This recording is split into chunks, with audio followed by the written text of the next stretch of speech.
Hi again everyone, I'm Ollie Matthews. This is the Narcissistic Resistance, and this resistance video is a sponsored video sponsored by Melinda for Sarah, and here's Sarah's story.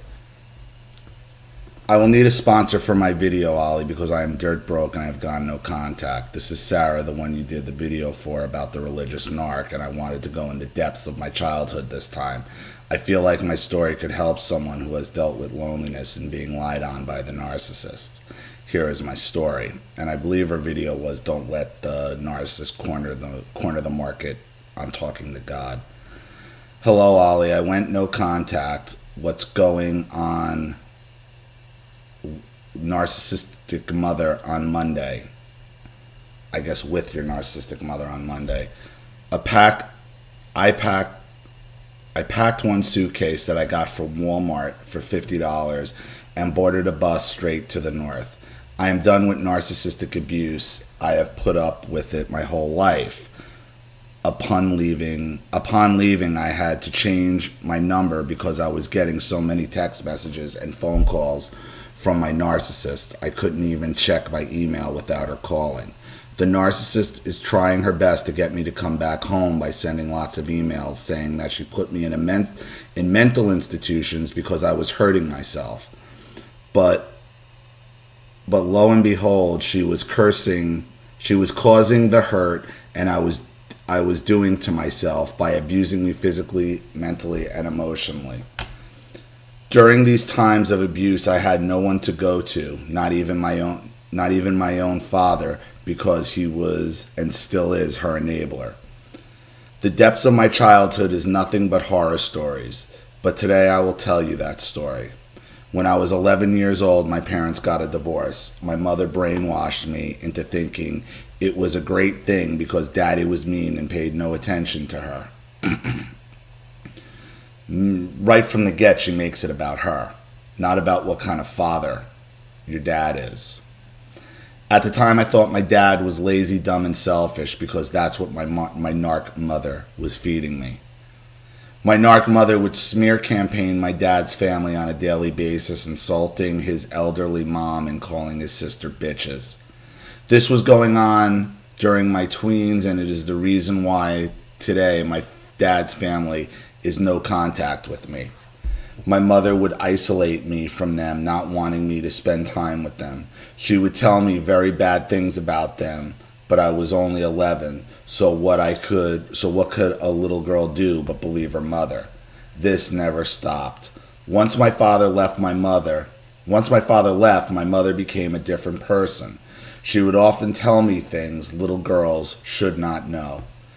She would talk to me about sex, but not in a way you should with a tween, but as if we were friends. She would say things like, if you fucking get pregnant, you have to get out. Don't let no man squirt inside you, getting his cum all in your pussy, and so on. Sorry for the explicit language, but you can imagine hearing this from your mother at 11 years old. I'm going to move forward to ages 16 now, because if I don't, the story would be too long. At age 16 was the point of my life where I discovered narcissism, but still did not understand the concept. Around this time, I was extremely depressed and an outcast. I was in high school, an African American teenager that was gothic. I figured you were black. And I figured it from the level of explicit language, because even my mother, the dirty pig that she is, didn't talk like that. I've only heard like super trash, super white trash talks like that, white women. And I've heard a lot of stories where over and over and over again, these black narcissistic mothers, they talk with these mouths that are just horrific. Now, for you to be a black goth, that had to add another level of issues, being that, goth doesn't really go along with the black culture,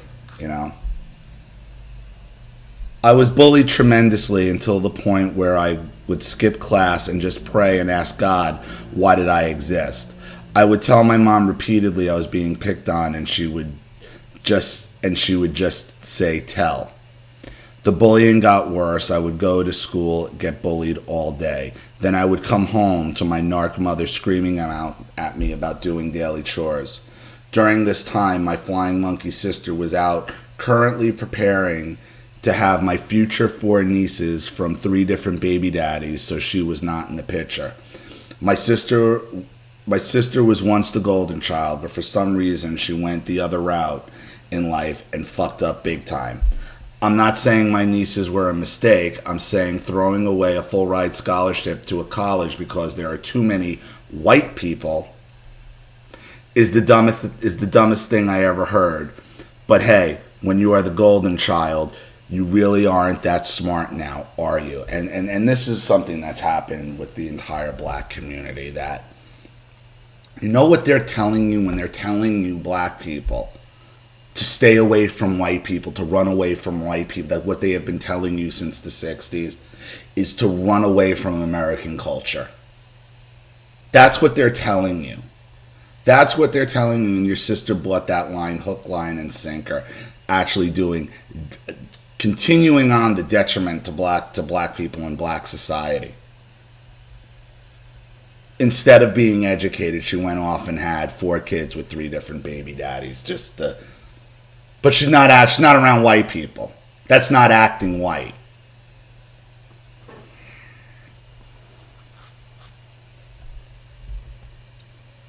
Modern day feminism. Anyways, I'm living in the house with my narc mom all by myself. At 16 years old, I'm home alone in a huge suburban house with 7 bedrooms. You would think I would be happy, right? Wrong. There were cameras in every room. My mother would call me hundreds of times saying that she could see me on camera and I needed to clean up or wash up the dishes. She would watch me on camera all day because she would frequently message me and tell me what I was wearing. My narc mother would come home late at night after work and bang on my door, waking me up for us to have a talk. These talks happened daily. These talks were usually about random things she would find wrong with the house so that she could yell at me. Being the boss at work was not enough supply for her. She needed more. This is how these talks would go. I asked you to unload the dishwasher, but you did not take the trash out. I've been at work all day working hard and I have to come home to trash everywhere. The least you could do is take out the trash. I also left Clorox wipes out for you so you could dust and wipe down the tables and stair railing. It was like I was a maid, Ollie. Mind you, the tables never got dirty because I never ate.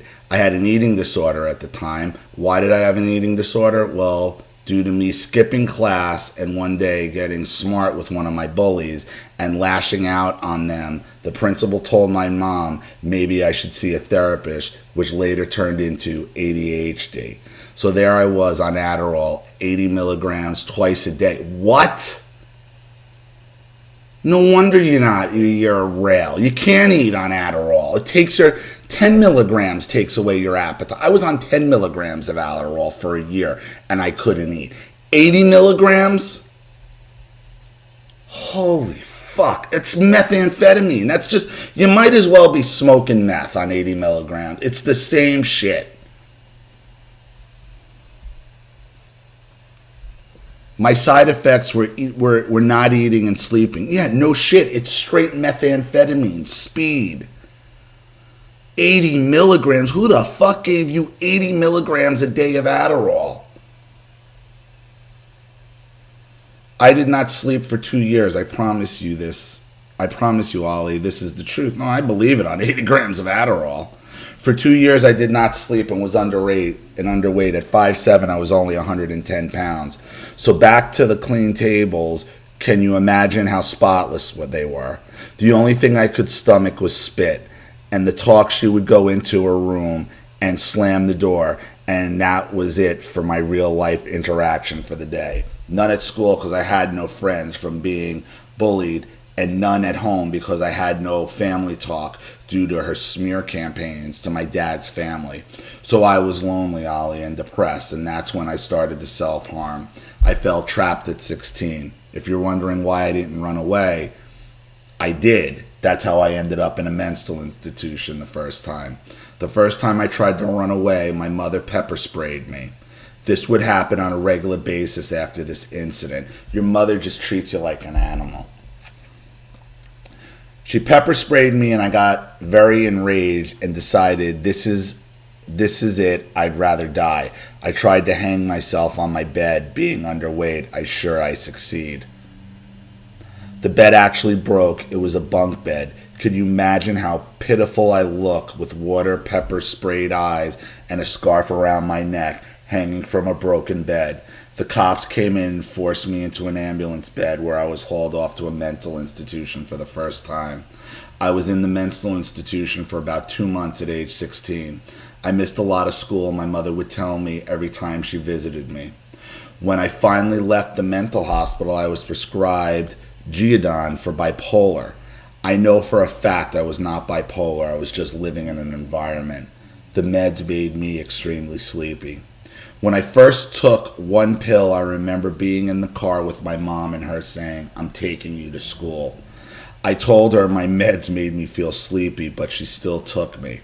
I took one med pill and ended up being asleep for 5 hours. I woke up in the parking lot at Costco. I literally woke up in time to see my mother coming back to the car with groceries. She looked so happy. She said, "Hey, you were asleep. I couldn't wake you, so I just said I'll go to the store. You want some McDonald's?" All I could say was yes, because these meds made me made me sleepy but super hungry. I remember her trying to feed me the McDonald's because I was so tired, and her sticking fries in my mouth like it was a game, laughing, saying I better open my mouth because the fries were hot. At age 17, I was desperate to leave. The nights at home alone after school got longer and the responsibilities became greater due to my narc mother's paranoia that someone would break into her house. The funny thing was, she cared more about the house than me. I'm a young teen girl in a 7-bedroom house alone. The usual things continued. She would come home, yell about not being clean, text me on a regular basis that I was on camera. She would invite this one guy over. He was married and forced me to hang out with them at the mall and stuff. He would ask her why did she control me so much and ask why I didn't have any friends. I told him even if I did have friends, they're not allowed over and I'm not allowed to leave the house either.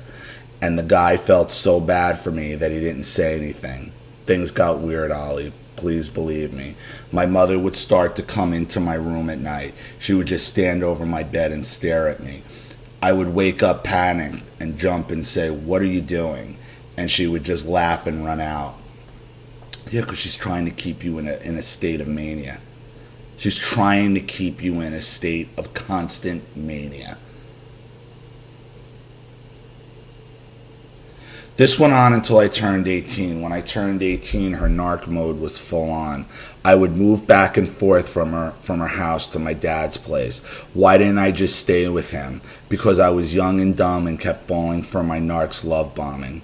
Every time I would leave, she'd send me money, and by that time, she'd gotten me a car, a Mercedes-Benz compressor. Now, I'm not materialistic, but the transportation opened me up to a world of friends, even though they were all bad friends and only used me for my money. How would I know?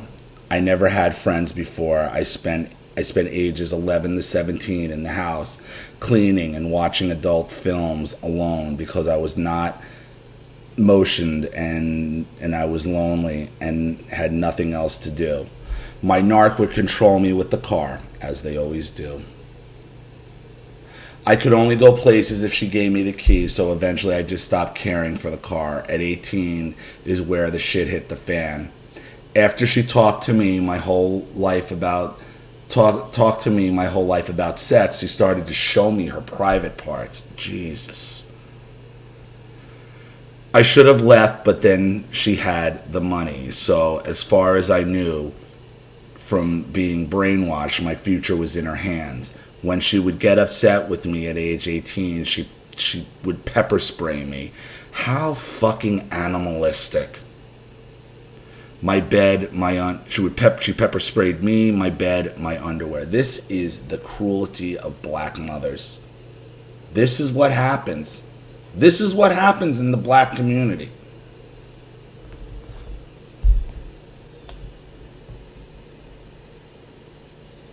I knew she pepper sprayed my underwear too, because after it aired out of my room, I changed for the bed and my genital area would burn, and that's when I realized how crazy she was.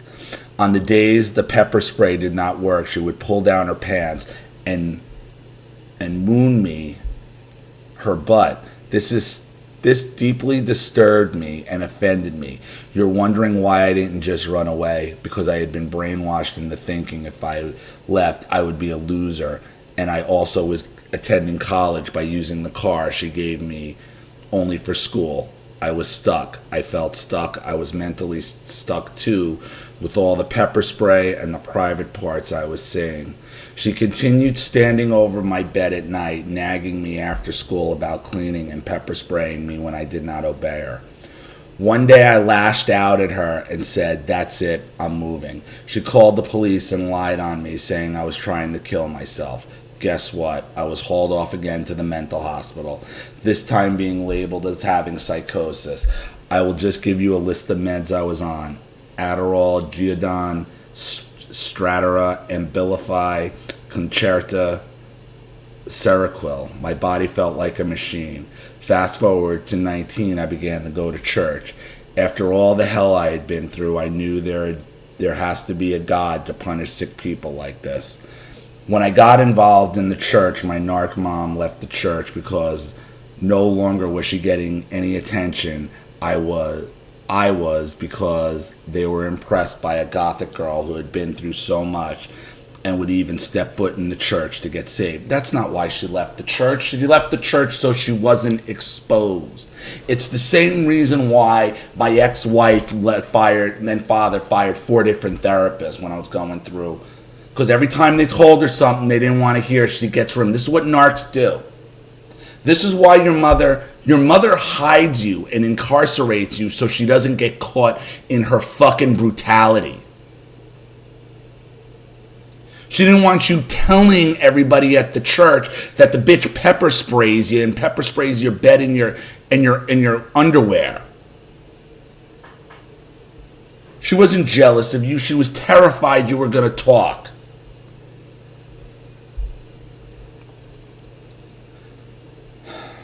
The abuse continued, Ollie. The story is too long to tell you the whole thing. I would like to add one thing, though. I remember her putting big dildos underneath my bed at 16 and would find them and would be horrified. Even though I had sexual feelings because I was a young lady, I did not want my mother to know because it made me feel uncomfortable. When I would tell people at the institutions or the police what she was doing, they would laugh because they thought it was funny. They thought it was joke. Who would believe this story? Who? My mother has controlled my whole life. I'm 22 years old now, spent 6 years in college and still have not finished due to the narc abuse and the constant change of schools because my narc enjoyed moving houses a lot from big house to big house. I wouldn't even have enough time to read all the text messages and phone calls I got from her, so I attempted to attach a few messages and emails from my narc to give you an idea of what I had to deal with. My narc is religious now, as you did a video on me on the religious narc cornering you on God.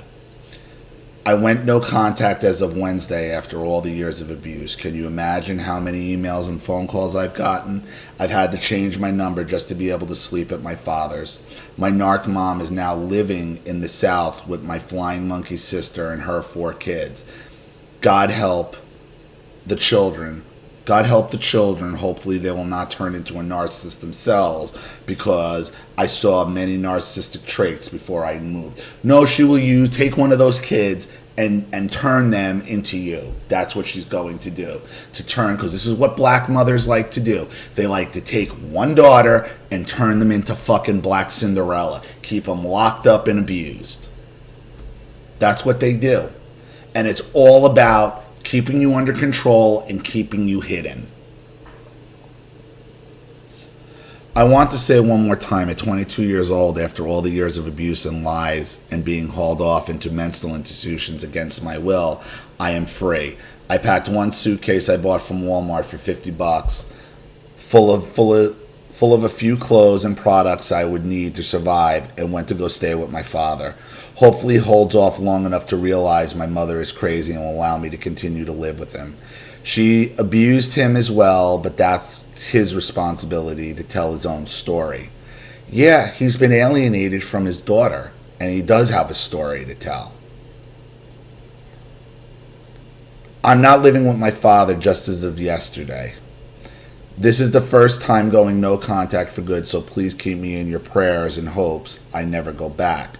My narc mom is already emailing me. The girls miss you so much. I am sorry for having you locked up in a mental institution. It's all lies, Ollie. She's not sorry. She's not sorry. She has punished me so far the way that I packed and left everything just to have freedom. Thanks for reading my story, Ollie. Feel free to read the emails and texts from my narc if you don't have the time. Just read them to yourself for laughter. What prompted me to go no contact was that she told me she was going to show me her private part again to offend me because I was offending her the other day by telling her I was on my mother nature. This was why she was going to show me her private part again at the age of 22 this time. They just like to be inappropriate. They can't. It triggered some emotions in me that I felt back when she first did it, and that's when I realized I had been traumatized and the best solution was to leave. I have not talked to her verbally since Monday and will probably have to delete this email account too because I'm receiving so many emails. Thanks again, Ollie, for reading my story. Let me see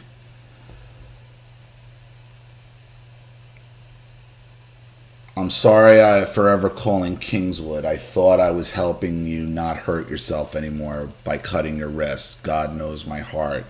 I called Kingswood because you cut yourself. I called Kingswood because you burned yourself. I called Kingswood because you put a scarf around my neck and tried to hang yourself. I wanted you to survive, not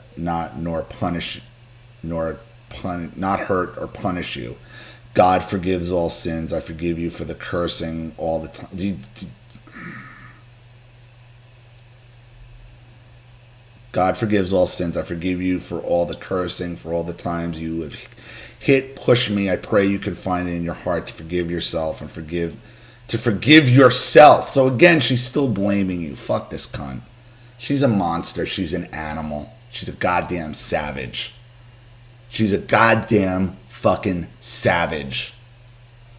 Just because the savage lives in a 7-bedroom house, okay, and can buy your Mercedes, doesn't make her any less a fucking savage.